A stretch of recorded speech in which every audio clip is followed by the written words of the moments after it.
Have you ever taken a class that you thought you did okay in, but when the grades came out, you found out you didn't pass? Back in the day when I began working as a college learning disability specialist, the first thing that I noticed was that most of the students who came to me with the same problem. I study and I study and I study, but I can't pass the class.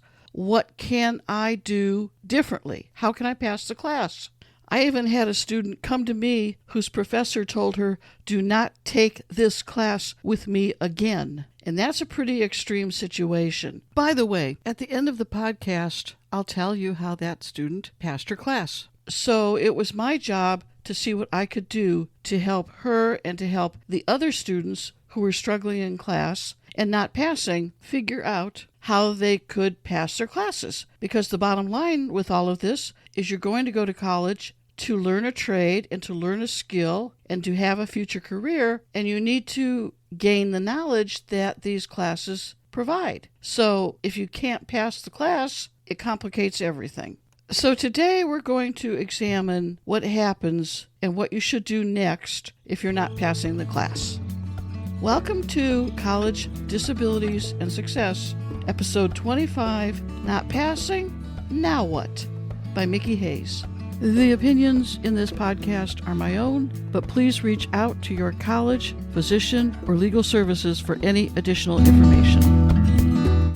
Have a pencil and paper ready because today's podcast is going to be crammed full of different ideas that you might want to consider with regards to what you're doing right now and how you may improve that situation for the future so that you begin to pass your classes with no problem. Now, I broke this down into 6 main headings, and I'll just give you a quick once-over on those, and then I'll go into those a little deeper. The first one is to revisit the disability services, and I'll talk about that in just a second and explain all the things that you might want to ask them about. The second one is to re-examine how often you interact with your professor and how closely you follow the syllabus. The third one, we're going to re-examine your scheduling and the kinds of schedules and the ways that you may be able to adjust your scheduling that could impact your grades. The fourth one, we're also going to talk about seeing a career counselor for their ideas.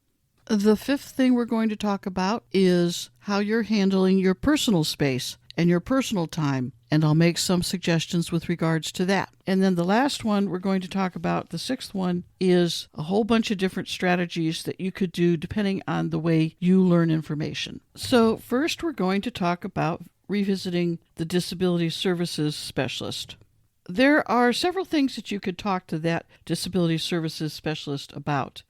You could have a conversation about possibly getting a note taker. Find out if you qualify for a note taker and learn about their method of arranging note takers.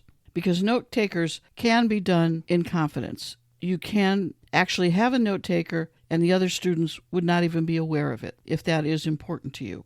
The other thing that you could talk to the disability services about is possibly getting a reduced course load. Now, a reduced course load means that you won't have the number of credits per semester that a full-time student would normally have. But with that accommodation of a reduced course load, you would still have all the rights and privileges of a full-time student. Do realize that if you use a reduced course load, it will take you longer to graduate. It's a specific accommodation that you would need to talk to the disability services about, find out if you qualify for it, and find out their procedure for arranging that accommodation.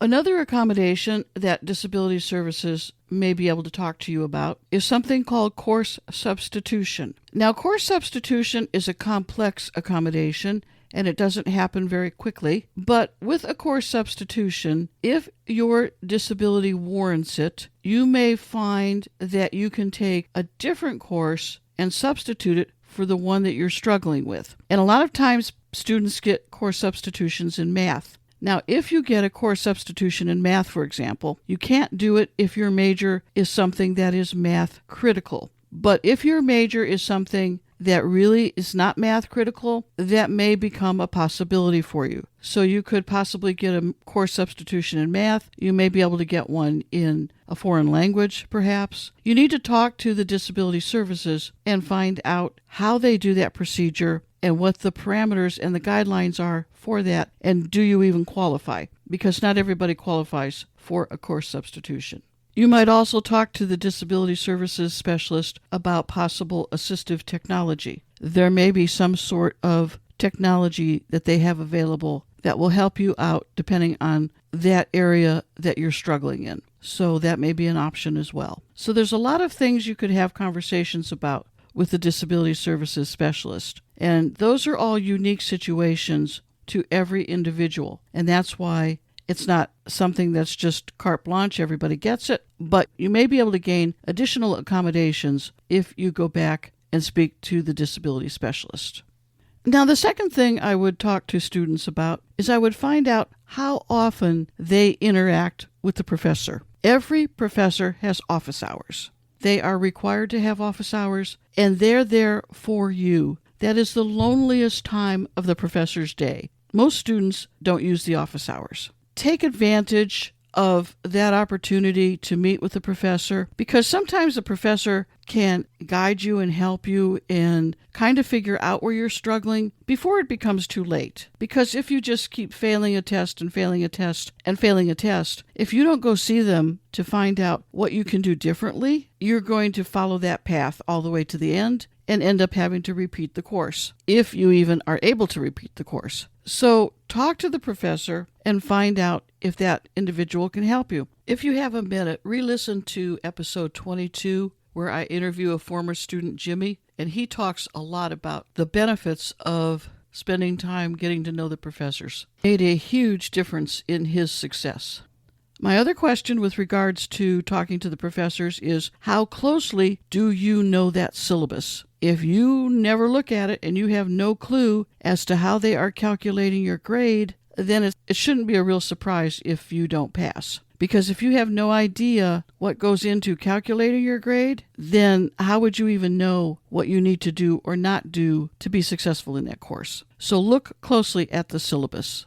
My third suggestion to you would be to re-examine your scheduling. First of all, I do not recommend you take summer classes. Summer classes are very intense. They're usually a shortened semester. They're longer class sessions. The professors expect more in a shorter amount of time. And depending on the disability issues that you're dealing with, they can be extremely challenging.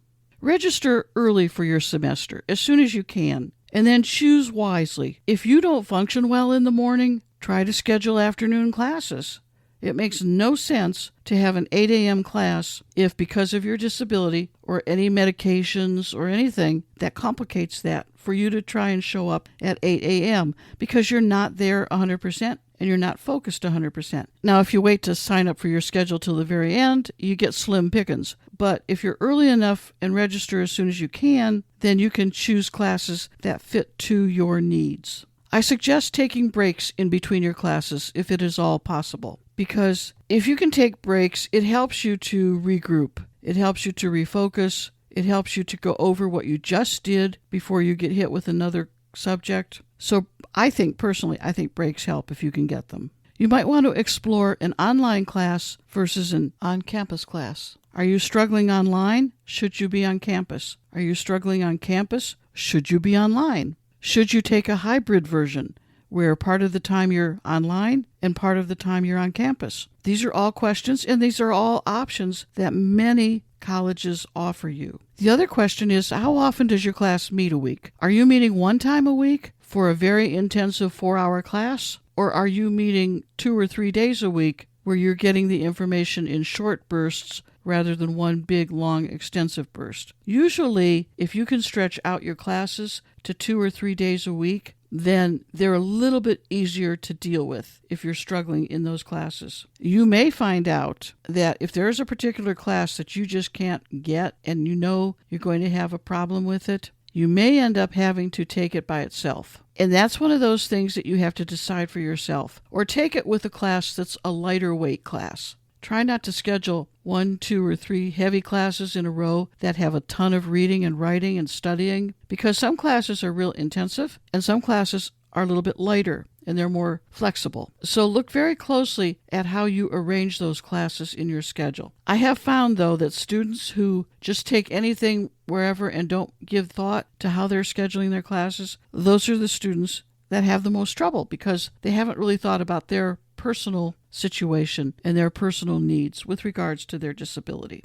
My fourth suggestion is to revisit a career counselor and revisit your career plan, because you may need to explore a course plan that is a little bit different than the one you started out with. For example, if you want to be a nurse, that's all you've ever wanted to be in your entire life, but you just aren't getting there, you're not making it, talk to the career counselor and find out what other options are available to you where you can still be actively involved in hospital work and helping people that need your help in the hospital, but possibly a different career other than a registered nurse.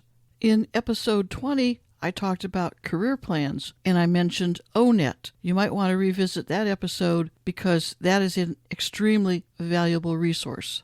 Look at the different options that ONET has, because ONET splits up its careers into levels of education. So the career that you can do after you start with an associate's degree is different than the career you can do once you get a bachelor's degree. There's a lot of different variations in a career plan, and ONET really spells those out very nicely. So talk to your career counselor and get their input. My next suggestion, my fifth suggestion, is to take a look at what you're doing on your personal time. Can you find yourself a mentor? Can you find somebody who knows that subject well and can tutor you? Can you join a support group? There are support groups online where other people may offer suggestions of things that they did to improve their ability to pass classes that you and I may not have thought of. So reach out to support groups that are in person or possibly online.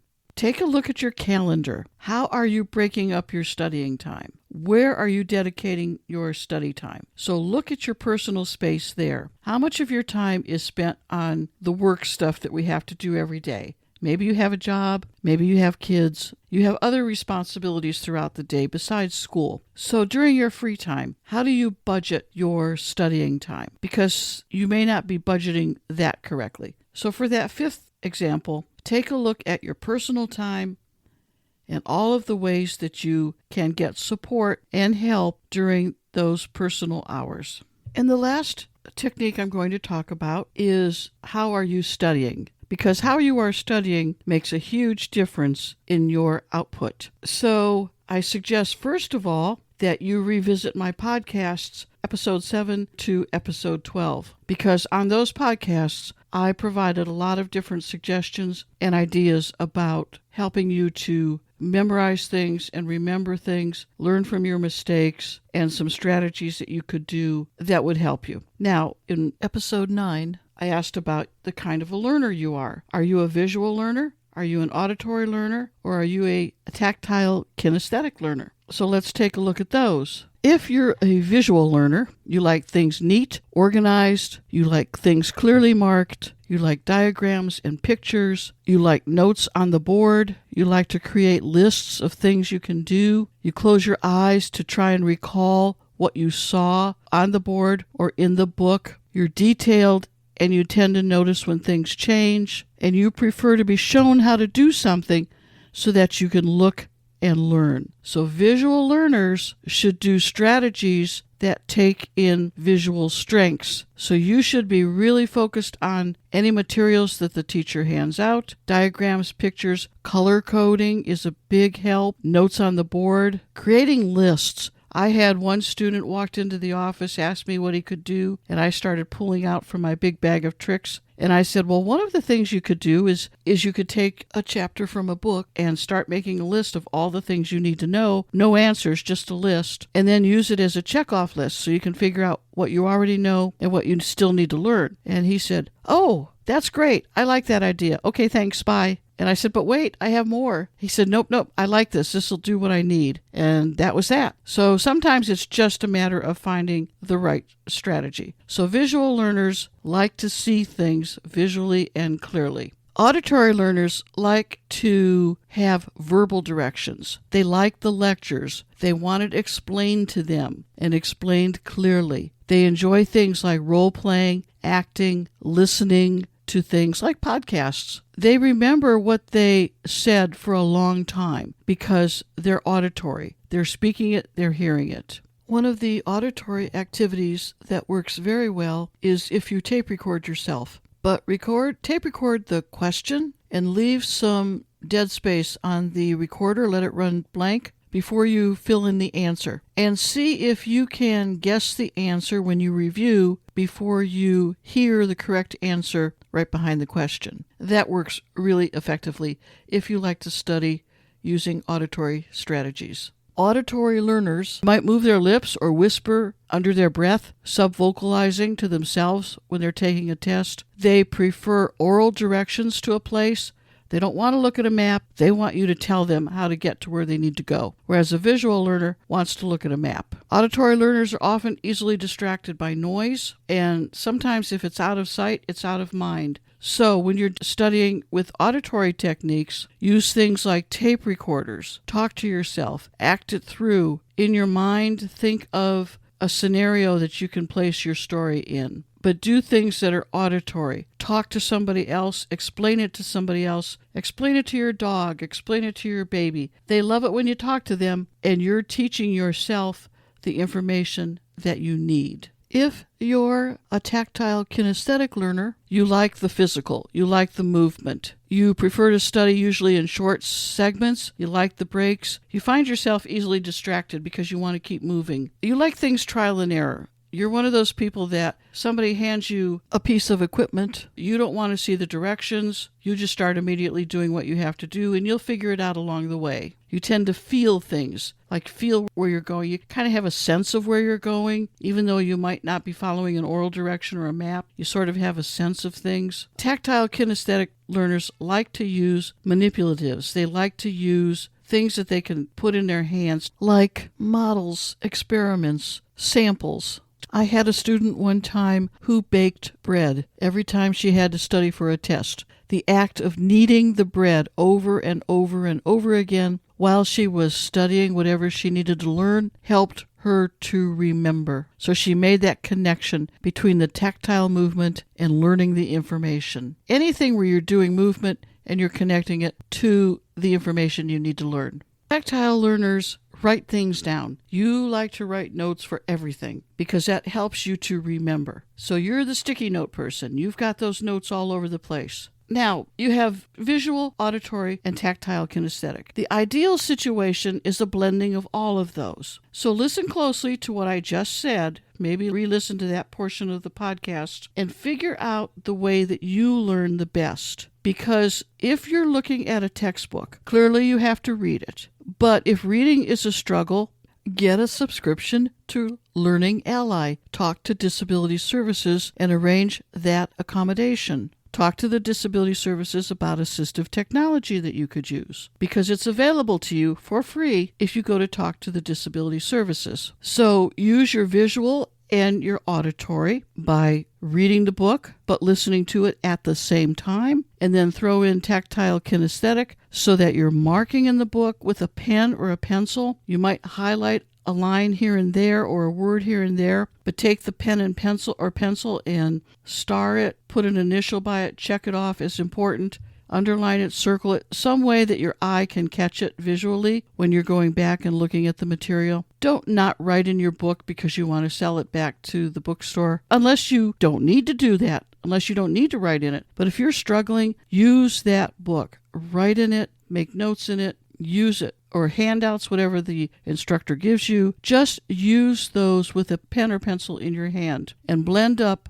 the auditory, the visual, and the tactile kinesthetic processes. I hope you found some value in the information today.